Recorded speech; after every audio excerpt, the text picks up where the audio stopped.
All right, time for MediaWatch now. Emma James is with us on the studio and starting with some of the top stories on the French presidential campaign trail today. Then Marine Le Pen, of course, has been accused of plagiarism after she heavily borrowed, shall we say, from a speech made by François Fillon just 2 weeks ago. I mean, this is pretty amazing stuff. You'd think that her team would be pretty red-faced and sheepish about this, but they're kind of bit like, yeah, we did. They don't seem that bothered. Basically, yes. And some people are wondering whether this might be a publicity stunt, because if Marine Le Pen was wanting to get everyone talking about her, then she certainly has succeeded with this.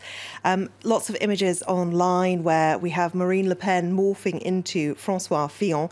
This cartoonist has Marine Le Pen sporting those infamous eyebrows of her previous rival, the Republican candidate. And a similar theme here, rather an unfortunate looking creature when you meld together Marine Le Pen and François Fillon. And of course, the image that she's trying to portray is that, yes, she can represent those people who voted for François Fillon. That was the real message behind this. One of my favourite reactions online is this one. As for those accusations of plagiarism, Le Pen should have responded, François and I were raised with so many of the same values that you work hard. Of course, those the words of Melania Trump, but first of all, they were the words of Michelle Obama. And of course, it didn't do Donald Trump any harm when his wife plagiarised very clearly from Michelle Obama's speech. And perhaps she was hoping to do the same thing, because again, with that story, everyone was talking about it. Libération, the left-leaning newspaper, talks about this and says that what was supposed to be a key speech by Marine Le Pen has now become a subject of ridicule, and it really has if you look online. However, as you point out, it was only 2 weeks ago that François Fillon gave that speech, and it wasn't just a few words. We're talking sort of 4 large paragraphs. A lot of information was in there, and the words were exactly the same, which is why you start to question, could this have been done for the publicity? Had she name-checked François Fillon, then perhaps it would still be a big story, because, of course, Marine Le Pen is quoting François Fillon, but there wouldn't have been quite the furore online. Taking a look at some of the other reporting here, the Huffington Post, it has the official reactions of the Front National to this. What her spokespeople have been saying is that this was not plagiarism. It was a kind of tribute, a nod, or possibly a wink to François Fillon. As one of them put it, a small loan. I'm not sure if he was meaning to make a joke. Sounds like alternative facts for me. Well, bringing in the subject of money when you're talking about François Fillon, perhaps that was supposed to be a little joke. I'm not sure. I missed that. But what they say is that François Fillon's voters will have heard, understood and appreciated this speech. And of course, there are 7.2 million of them out there who voted in the first round for François Fillon. So far, according to polls, a quarter to a third of them are expected to vote for Marine Le Pen. So it is a rich vein for her to try and tap into. Right, absolutely. And I mean, this speech was made on May Day, a full 24 hours before anybody noticed the similarities. Who was the first person to spot that it was a speech that we had already heard? Well, in fairness to Ridicule TV, not something we normally talk about here on France 24, they were very quick off the mark. Within a few hours, they'd actually tweeted this video where you have the comparison of the two. I saw it last night, and I wasn't sure that it was genuine because it has been manipulated very slightly. They do say the only change they've made is to the speed at which they're speaking in order to get those words coming out at exactly the same time, just to really highlight the level of plagiarism. But because there are a few little jumps in it, when you're a television professional, you look at it and you think, well, something's been done to that. And of course, the words fake news are on everybody's lips right now. And when you look at Ridicule TV's Twitter account, you do kind of question just how serious they are.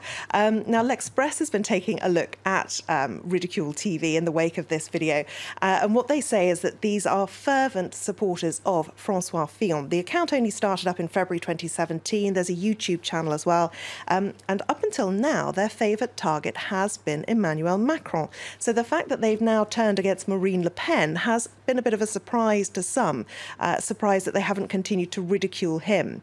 It is worth noting that Le Monde's Decodex facility, which allows you to really assess how trustworthy a site or a Twitter user is, does talk about them on there, and it says they regularly relay false news, and they give a warning to their readers that if you are reading their stuff, you have to be vigilant and you should cross-check their stories with other outlets, basically. But of course, in this case, we know that they were right and that video was accurate. Yes, they changed the tempo a little bit, but that is all that they altered. All right. Well, what about Emmanuel Macron then? Because he's got some Mélenchon voters who will turn out for him on Sunday, but a lot of them will just stay home or spoil their ballot.